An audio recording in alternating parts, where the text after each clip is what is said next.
One of the consequences of the poverty of liberal democratic philosophy was the continued appeal of a one nature, one law, free market philosophy, and the continued positioning of that particular version of liberal democratic philosophy over and against the Maori discourse of two nations and two cultures.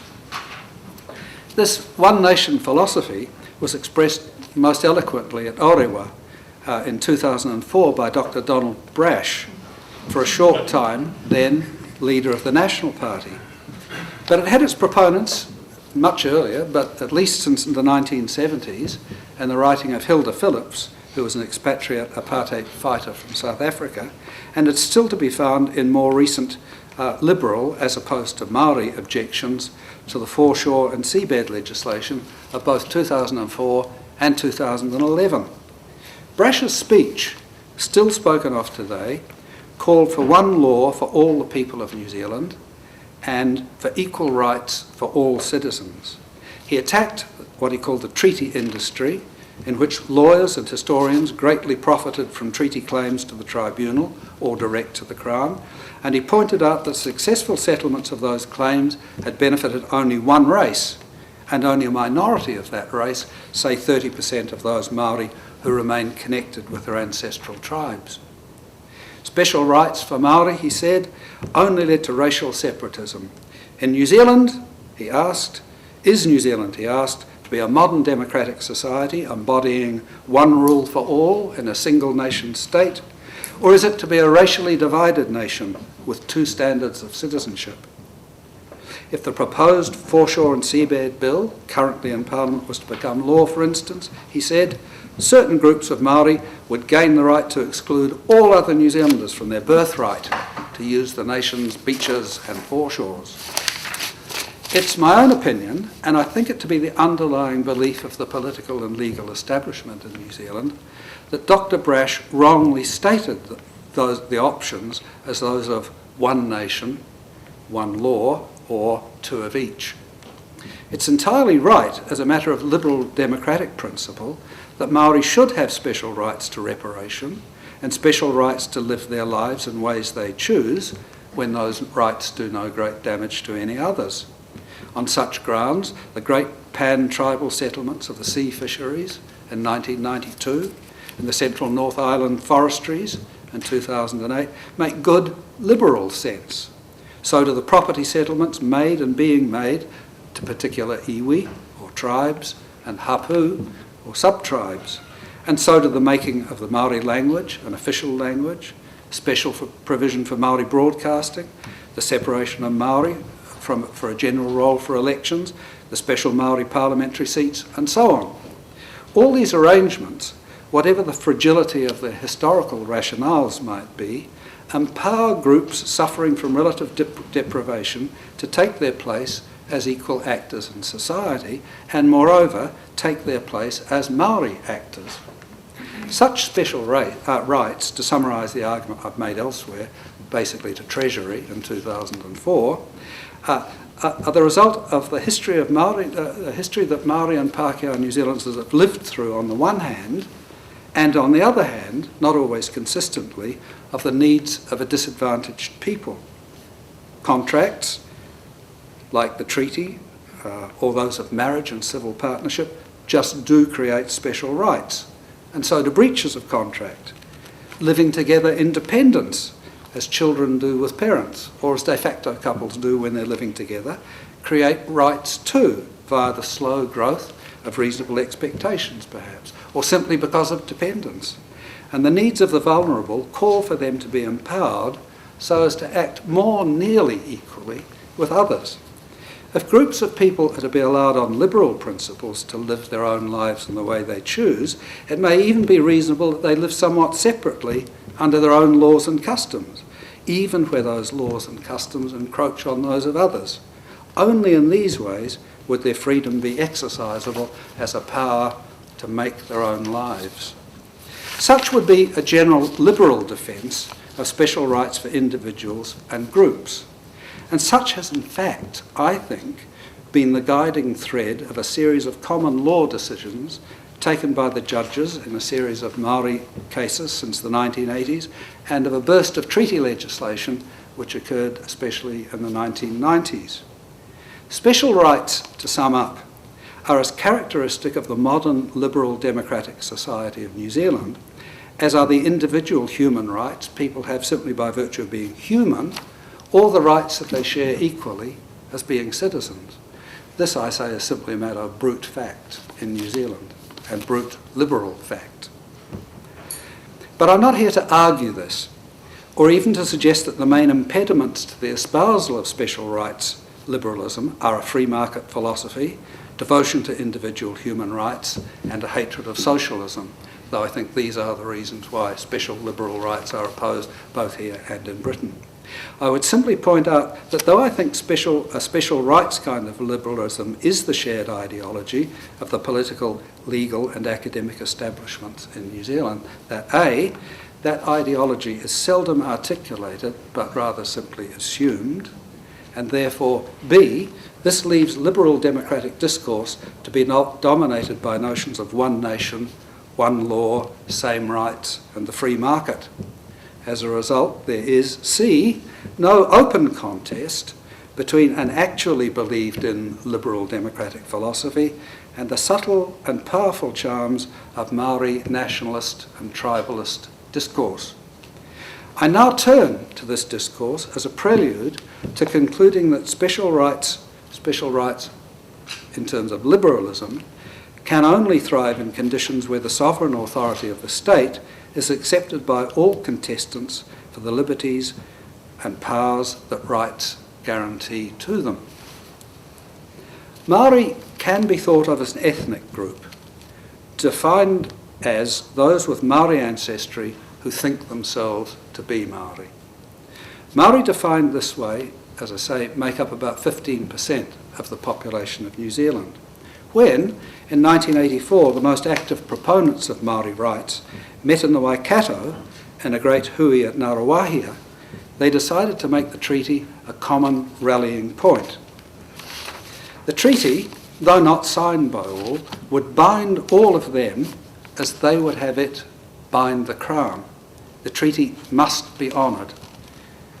And so Maori combined the European language and intellectual baggage of there being ethnic groups with their own notion of being tangata whenua and inheritors of the rights and duties of their ancestors. The package they produced and asked the political nation to accept was in the form of a compact or contract, which, according to both cultures, transformed the original relationship of the contractors into one of mutual special rights and duties, each to each.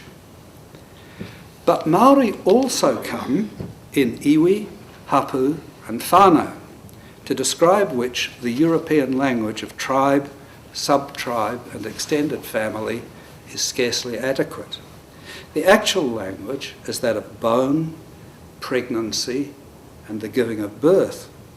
The ties that bind these groups are those of human bodies, connected and transmitted through time in human conceptions and birth, and recited in whakapapa or genealogies. The ties between bodies are unbreakable, and there are also ties to the land, or whenua, a condition made evident in the fact that the word whenua means not only land, but the placenta in which the child is carried and which is solemnly buried in the land after birth. Such ties among people and the land are at once spiritual and earthy in ways far from the ken of Pākehā law and social arrangements, but they bring with them certain very specific rights and duties that are often not too far distant from English concepts of birthright in law, though sometimes far different in content.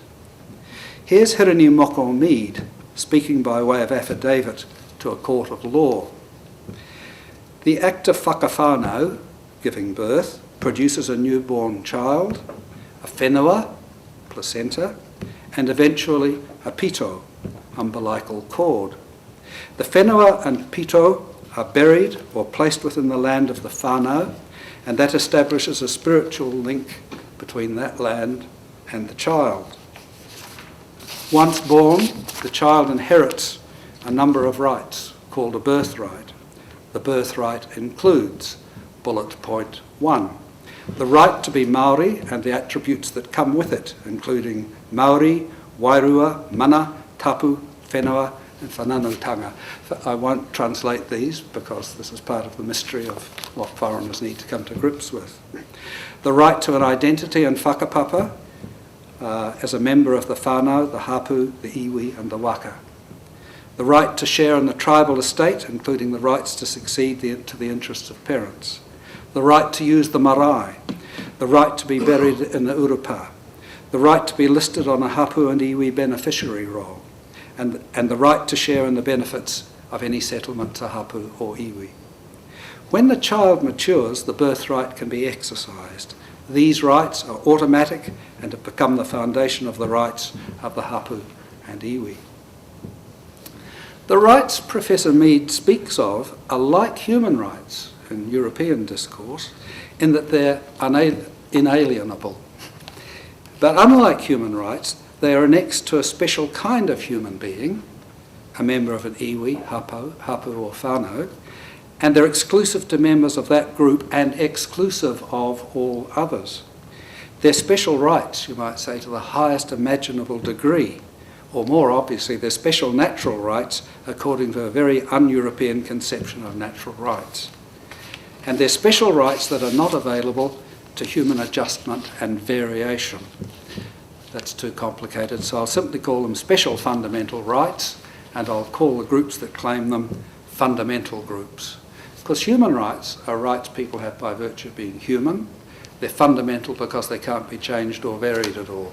Maori special rights are rights you have simply by virtue of being Maori, a member of a iwi, hapu or waka, whatever, and they can't be changed or varied by human intervention. Two movements in practice and practice-oriented thinking have followed from this conception of special rights of Maori. The first is institutional and legal, and is the process by which the system of democratically legitimated legislation and inherited English common law jurisdiction has attempted and largely succeeded in assimilating such a view of the world and succeeded in domesticating the rights and duties and the process of negotiation and consultation that follow from it. Parliament, the courts, the Waitangi Tribunal, and mixed tribal Maori groups like so-called urban iwi have all done this, domesticated Maori fundamental rights so that they become part of the ordinary law of the country. The second movement has been both internal and external to what might be called the Maori system of rights and authority, embedded as it is in Maturanga Maori, the Maori encyclopedia of things, the way they see the world. Internally, the awkward implications for such a way of thinking are worked out in contestation among and between iwi, hapu and whānau. Typical issues that have arisen are, firstly, the level of generality at which settlements or group activities are to occur, whether it is, for instance, a hapu or iwi or some larger or smaller grouping that has the special rights, for instance, at issue to land or to foreshore or seabed or to rivers or forests or to compensatory monies. Secondly, there are disputes at the same level between rival hapu and iwi based on the same issues and now based on contested histories between them of occupation, use, usurpation, conquest, and so on.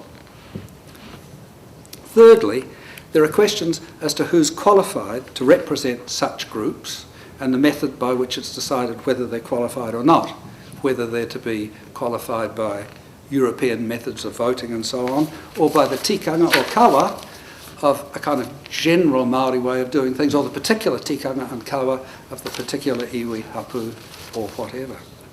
Finally, there are questions very similar as to who's going to ratify, say, any settlement made with the government or with the contestants among themselves.